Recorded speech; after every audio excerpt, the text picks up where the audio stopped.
Hi there. Today we're gonna talk about the 5 stages of grief.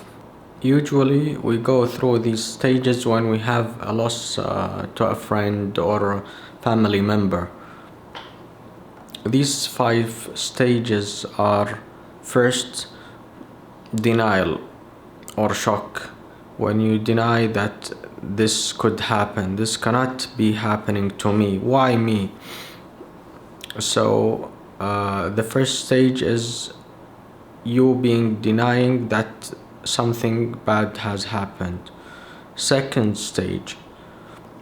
Second stage is anger. When you're angry, when you cannot comprehend why this happened to you. So why me? Why me specifically? Third stage is bargaining. When you start bargaining, saying, "What if I could help that couldn't be happening? There's something that I should be doing, so this accident didn't happen," or something like this. So this is the bargaining stage. After that, you go into depression. So depression is one of the stages, and it is advised to go as quickly as possible into acceptance. So the acceptance phase or hope phase, when you hope that there is a better future for the living relative, or there is nothing that you can do for him, or this is the acceptance.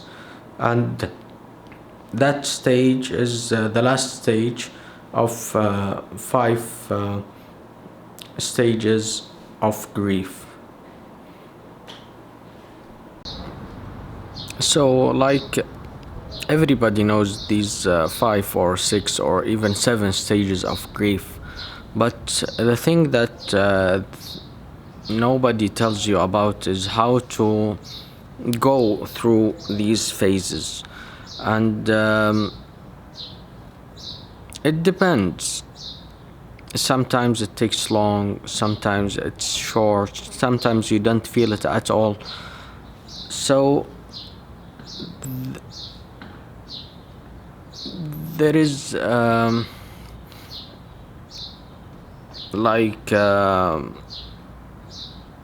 words that I want to say, that you have to do it yourself. You have to reach the distal phase or the acceptance phase by yourself.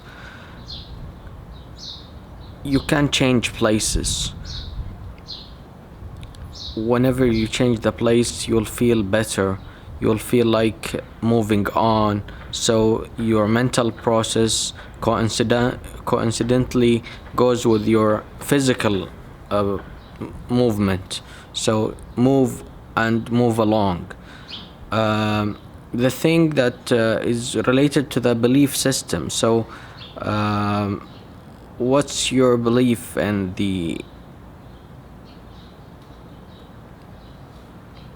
how could I say it?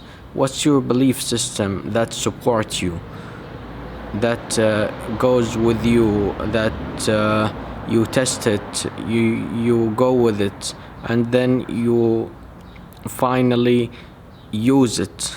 So these stages are just meant to be like explanatory, but in order, sometimes you feel a guilt stage. You feel like it's my fault, or the survivor guilt. I don't know if going through the phases directly as fast as possible or as slow as possible is healthy or not. But what I know for sure, that something that you cannot modify or you cannot alter with is what happened.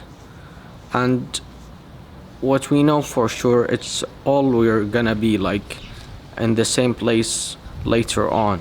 So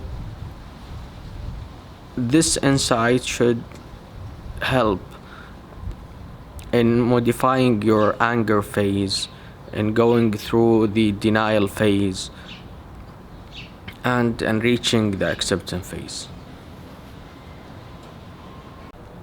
The most important thing that I didn't say it until now is how do you communicate the grief or breaking the bad news. You need to break the bad news in a healthy manner. You need to prepare well. You need to build a relationship and communicate well as to deal with the reaction and the emotions. These are the way that you can deliver a bad news or you break the bad news.